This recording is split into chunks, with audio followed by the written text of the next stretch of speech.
Welcome everyone. In this video, we're going to talk about what I think should be the only keyboard case for your iPad Pro 11-inch. My name is Dimas and welcome to the Dim Sum Tech, where I review stuff that I get, helping you getting the best bang for your buck and dim sum. If you're new to this channel, please consider subscribing. Let's roll the intro.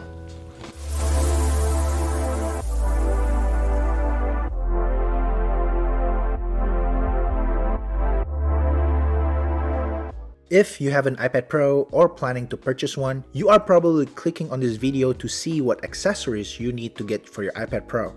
A keyboard case is something that you should highly consider for your iPad Pro. The basic idea behind getting a keyboard case is to let you type easier on your iPad, while providing some protection by covering the screen when not in use.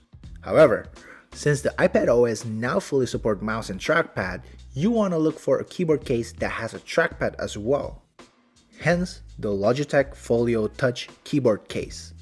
Let's go right into the things that I like about this keyboard case. Number 1, it's the price. This thing costs $150 to $160. But to put it in perspective, Apple's Magic Keyboard costs $300, which is $150 more than this Logitech keyboard case. Which is crazy because this one has more features than the Apple's Magic Keyboard. Number 2, the shortcut feature. They are quite useful. I mostly use the volume controller. It's easier than pressing the volume rocker on the iPad itself or using the drop-down control center on the screen. This thing has a home button, brightness adjuster, an on-screen keyboard summoner, search button, adjusters for your backlit keys, media controller, and my favorite, volume control, and also a lock button. Number 3, backlit keys. Yes, this keyboard case has backlit keys. I love how smooth is the transition when you are adjusting the keys brightness. You can of course turn it all the way off as well. This is a very welcome feature since sometimes I have to type in a dark room or office. Protection. This keyboard case offers more protection to your iPad Pro by using a thick rubber material that wraps around your iPad. It covers the perimeter of the iPad, meaning the sides and also the back side of it. I use an iNope screen protector, a budget option from Amazon on the iPad screen, and the keyboard still fits.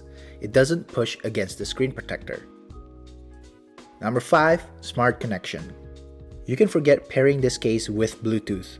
This case is licensed to take advantage of iPad Pro's smart connection port. It's so convenient. You just attach this case to your iPad and you are good to go. Also, what this means is I don't have to charge the case. The case draws power from the iPad Pro using the smart connection port. Number 6, the trackpad. Since the iPad Pros now support trackpads, there is no reason why you shouldn't want to take advantage of it.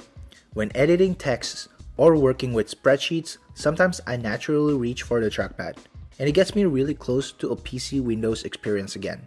The trackpad feels fair. It supports all the same gestures with Macs. Scrolling up and down, switching apps are doable using the trackpad. Number 7, versatility. This case lets you adjust the viewing angles to your liking. There's no specific angles or ridges that you have to adhere to. You can move it freely and surprisingly, it stays and works real well. Number 8, extra sleeve for the pencil. So with this case, I can just have the pencil attached to the iPad Pro and slap on the strap. But also, it has the option for when you are running really low on your iPad Pro battery and you don't want the Apple Pencil to be charging. You can stick your Apple Pencil right here on the sleeve and you slap the strap on like that, and it's going to prevent the Apple Pencil from charging or drawing power from the iPad Pro, which is neat. Now let's see the things that I don't really like with this case. Number 1 is the material. Look, when your hand is going against this fabric right here, this area, large surface area, it's gonna feel nice. Don't get me wrong, it feels good. They chose the right fabric. However, the sides here, when they glue the materials together right here on the edges, they cut it the wrong way for some reason. is just really rough, and it just irritates you when your skin gets caught right here. That's just what makes me mad all the time, every time I touch it. Number 2, it's pretty thick. Look, I really appreciate this case when I'm typing or editing on a desk or a table, but to carry this around, it feels really bulky. It is very thick. It also weighs 22.8 ounces. The Apple's Magic Keyboard looks very sleek, and it weighs only 21 ounces, which is not much different at all, but this guy is thick. 3, it's not good for laps. This thing works great on a desk or a table. However, I can never type on my lap using this case without destroying my equilibrium. It just shakes too much. There's simply no way for me to put this on my lap and make it work like a laptop. Number 4, no USB-C port. Apple's Magic Keyboard gives you an extra USB-C port. Why don't you give me one? Number 5, the camera hole. Look man, it's a dead giveaway that this iPad Pro is the 2018 model. You can tell right away because of the camera cutout, and I only have one camera right here. But it's cool, you know, if people choose to upgrade to 2020 iPad Pro, they get to still use this case, which is, I guess, nice. To summarize, this is a great option if you are looking to get a great keyboard case for your iPad Pro. And to be honest, this is the best option when you consider the features they offer, like the protection, keyboard shortcuts, and other convenience factors at a fraction of a cost of Apple's Magic Keyboard. A spare $150 in your pocket? You are welcome, my friend.